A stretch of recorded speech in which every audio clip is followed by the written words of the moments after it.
Everybody, what's going on? It's Mitch from We in Tennessee, and happy Sunday to you guys. I have just been blown away by how warm it's still been. You know, it's officially fall, and we're still like in the mid to low 80s, so I'm waiting for fall. Come on. Okay, this video, I'll get to it in a second. We're talking about the three things that you just need to have to be successful moving from anywhere to East Tennessee here. But I'll get to that in a second. I first wanted to just thank you guys again for praying for my mom. If you're new to the channel, I had to fly back to California because my mom was going through some health issues. And to the point where my brother and I had to figure out, like, where's she going to be? She needed, 24-hour care. And it was just to the point where we're like, what are we going to do? If you hear an airplane, I got my door open. So, but thank you again for praying for my mom, because she just got into let me close my door a little bit. There we go. They're really loud above here. It was just a God thing. And those of you that don't know, you think that we just throw that word around, and we don't. We were just at our wits' end. We're like, the costs are so expensive. If we got her care at home, it would be super expensive, and it doesn't even cover 24 hours. Can we find a place that's close to where my dad can visit her? And so, long story short, my mom is a block away from my dad. She's in what they call like a boarding home, where they just take folks that just need care, whether that be just, independent living, whether they need physical therapy, occupational therapy, if they need health care or, home health care. And she's got everything, 24-hour care. And it's just an amazing place where it's right near where my dad can just walk to go see her. The price was perfect, where they can cover most of it just by, how much money they make a month. So it was just a win-win for everybody. And we just, my brother and I had our list of pros and cons. There weren't any cons. It was just a perfect position for her and spot. So I would just want to thank you guys, because that God really worked that whole thing out. But anyway, let's get to the video. I'll get to the video in a second.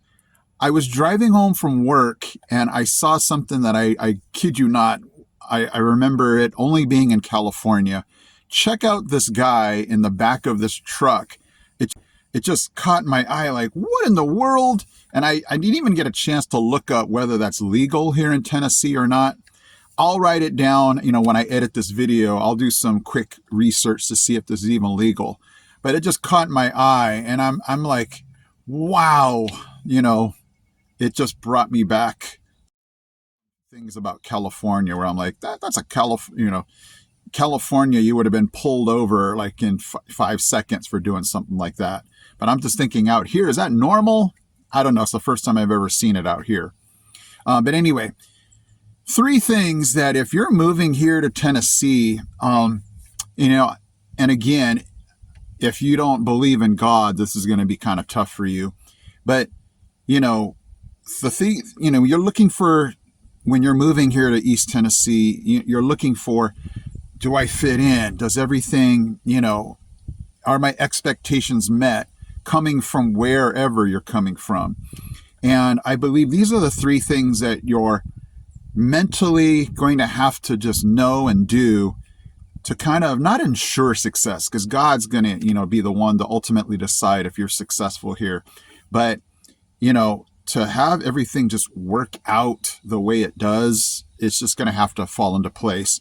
So here we go. With number one, I've been reading lots of articles about people that have moved here to East Tennessee, and they end up moving back, and they just have so many things that they complain about. And I'm reading these going, oh my gosh, are you kidding me? And it kind of helped me make this list of the things that you should consider and not be like these people that I'm reading articles about. So the number one thing I would say is have a mindset like we have no plan B. Moving here and fitting in and succeeding is just going to have to happen. If you have that plan B, like, well, if things don't work out in a month or 3 months, we're headed back, then I'm sure it's not going to work out for you. And so here's what I'm talking about. This article that I read, and I'll try to find it and link it in the description. But I was just shaking my head going, 3 months? You're giving this 3 months and you're deciding to move back? I mean, you're not really giving the place a chance. But they were complaining about the traffic. They were complaining about the prices. And I just felt like they were in plan B mode the whole time. Like, if you're coming here and you need to make this work, make it work. I mean, again, ultimately, God's going to be the one that decides if you make it work. But you cannot have this mentality, oh, I'm going to, we're out of here if, one box does not get checked, or, it just felt like this article that I was reading, it just felt like they weren't all in, if you know what I mean. So be all in, or this is going to probably not work out for you.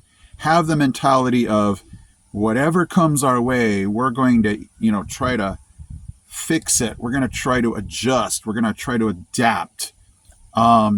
Be smart about it. And that's going to be my second thing that that kind of piggybacks on this.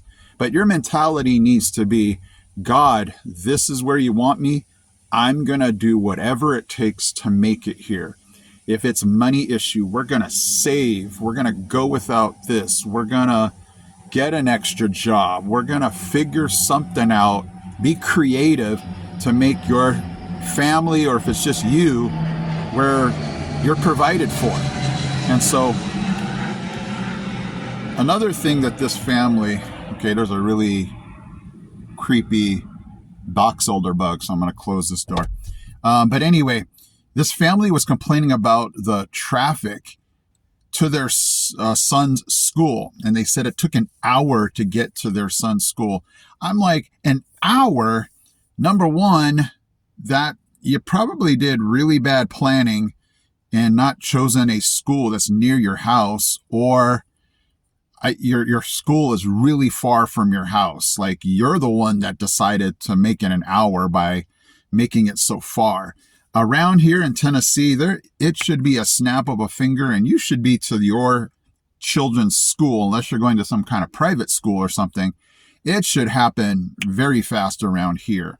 But I don't know. They didn't say, like, they didn't give details about how far away they were.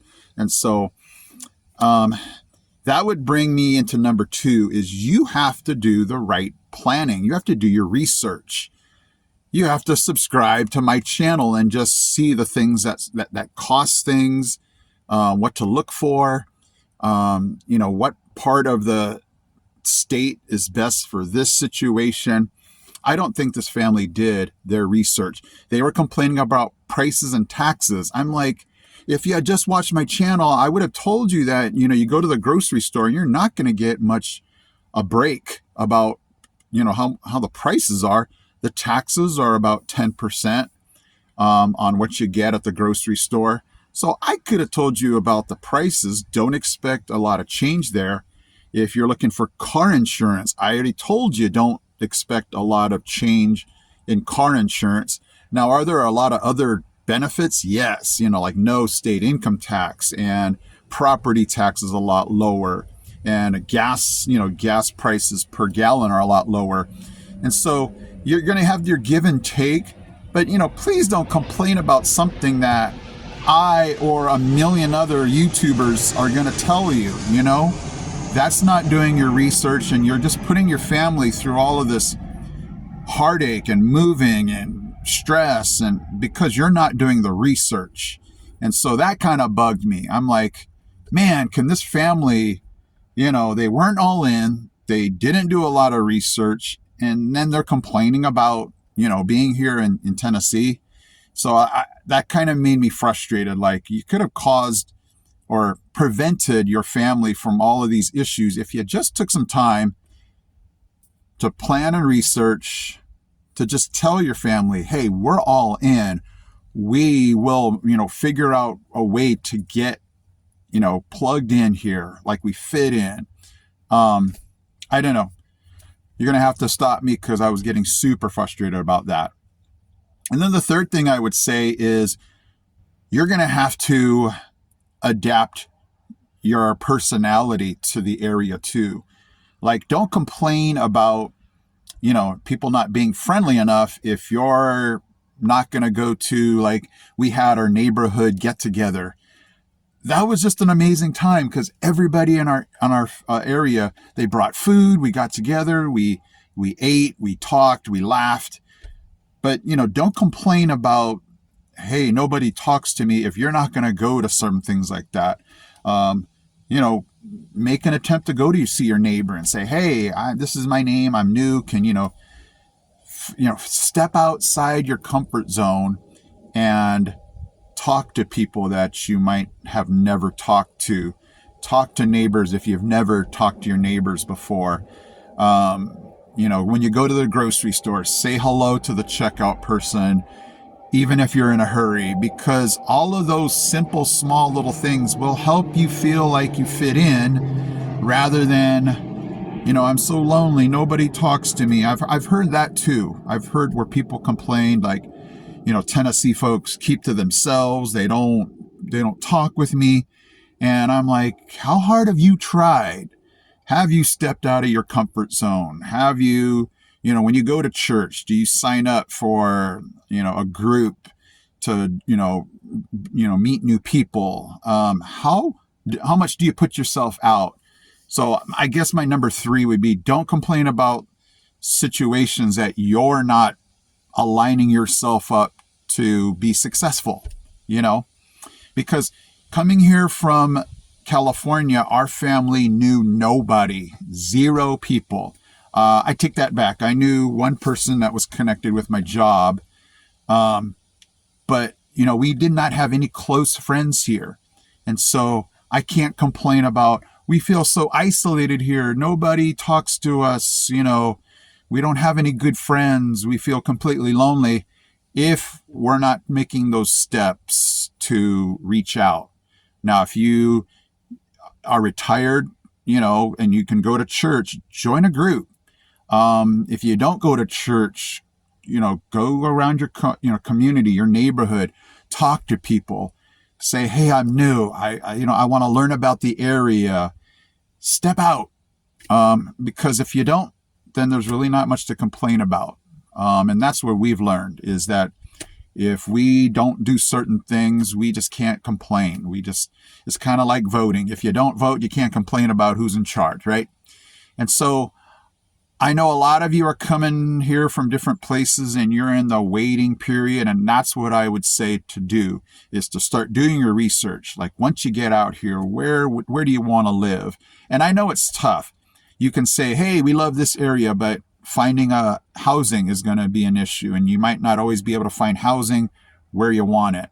But at least know about it, just know certain things. So when you come out here, you don't get this shocked, what? You should have already known certain things about the area. So that will help you be a little more successful rather than these folks that I read about where they're like, we're out of here.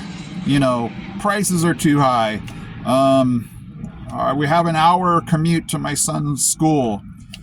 If you're equipped, informed, and educated, then less things are going to shock you. Less things are going to make you want to get out of here. And you'll just be a happier, more educated, more fit into the area person. Okay? Guys, thank you so much for joining me on this Sunday. Hit that subscribe and like button if you are just interested in more videos about Tennessee, especially East Tennessee. And I will see you in my next video.